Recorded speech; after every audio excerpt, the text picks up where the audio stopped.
If Genshin characters behaved like Animal Crossing villagers, I think Wanderer would never speak to me again. And honestly, that's fair. Now let me explain.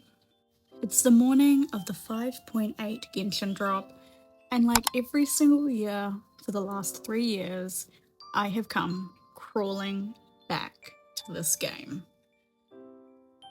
I used to play Genshin every single day. I first started playing in 2020 on the Asia server with a friend who used to co-op with me while she was on the train home, which was honestly insane to me. However, over time, she stopped playing Genshin, and so I made a new account on the America server in 2022. And not long after that, I started to grow a little distant with this game. Not intentionally, but it just happened. It was when Sumeru dropped that I stopped playing daily and it became almost a chore to complete the battle pass. Fast forward a year, and from that point onwards, I really only logged in once a year. I would generally log in the month leading up to the summer event, and I would play the summer event and stop. Then I'd pop back slightly for maybe a few days in the new location. I would explore the map, and then I would say goodbye to Genshin for another year. There have been exceptions to this, of course. Fontaine's drop was very interesting to me since I learned French in high school, and I wanted to see how they designed a world based on France. And certain characters reruns or drops I came back for. I am not a C1 Ryo main for nothing. But in general, I had lost that spark with Genshin Impact. But this year is different, and I'm really thankful for that, actually. A friend of a friend that became a good friend of mine is a Genshin player. And we've known each other for over a year now. And it wasn't until maybe 2 months ago we clicked onto the fact that we could co-op together. We could be doing all of our artifact domains, all of these painful bits of Genshin together to ease the burden. And so we did. And suddenly it felt like it was 2020 all over again. I felt reinvigorated to play Genshin. I had someone to send leaks and memes to, and it was great. It felt a little like coming home. And then I realized that 5.8 was around the corner, and it made me stop and think about the cyclical relationship I have with Genshin Impact, and the fact that although it was unintentional this year, and I suppose it's been unintentional every year, I came back to Genshin for the summer patch again.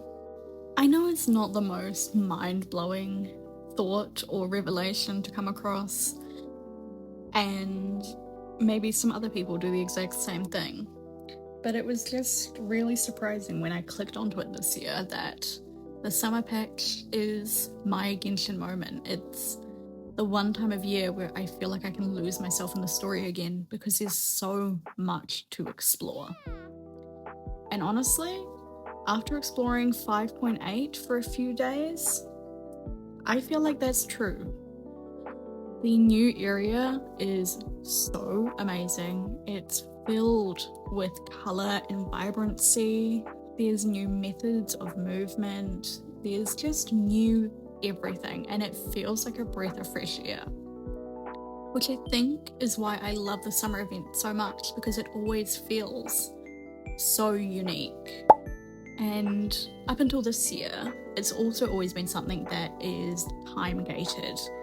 And by that I mean you have to do the summer event in a certain time period or you never get to do it again.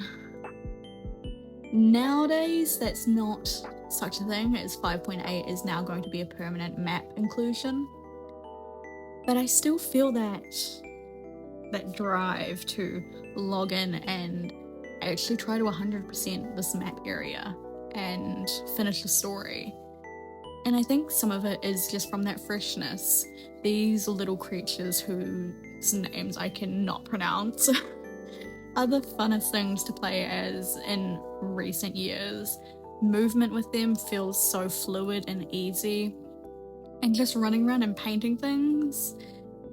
I never thought I'd see the day in Genshin Impact, but I'm here for it.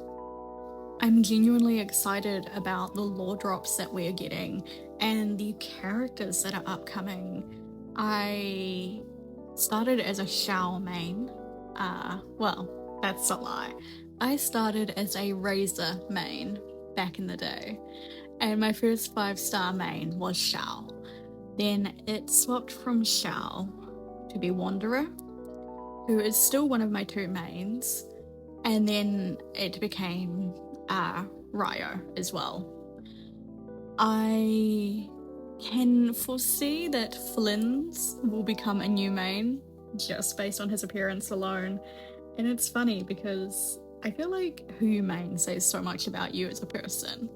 So I guess that's what this video is. Exploring 5.8 as it releases and reflecting on my time with Genshin Impact. It is one of the longest standing games I've been playing, besides Wizard 101 or RuneScape back in the day. It has made such a massive impact on me. I played it through the pandemic. It was the way I connected with friends. I made new friends through Genshin, and it allowed me to continue my friendships by giving us new things to talk about. And it's still doing that to this day. And that's crazy to me because this game is not new. This game has been around for years now. So I don't know, I'm just feeling a little bit thankful for Genshin Impact, I think, and this 5.8 release has reminded me of how much this game has impacted me. I will be pulling for a Nefer, and I will be 100%ing this map, and then of course I will be going on to do all sorts of crazy things over here with my friend, because I guess that's what life is about. The small things, right? The moments of connection with friends, the moments of fun. And I think lately Genshin Impact has actually been giving me that, and I'm really glad to be back with it. So let me know if you're playing Genshin Impact, and if you are, what you think of the 5.8 update. I am enamored, and I feel like I'm being thrown back to 2020 in the best way possible. Thank you, dear reader, for listening, as always.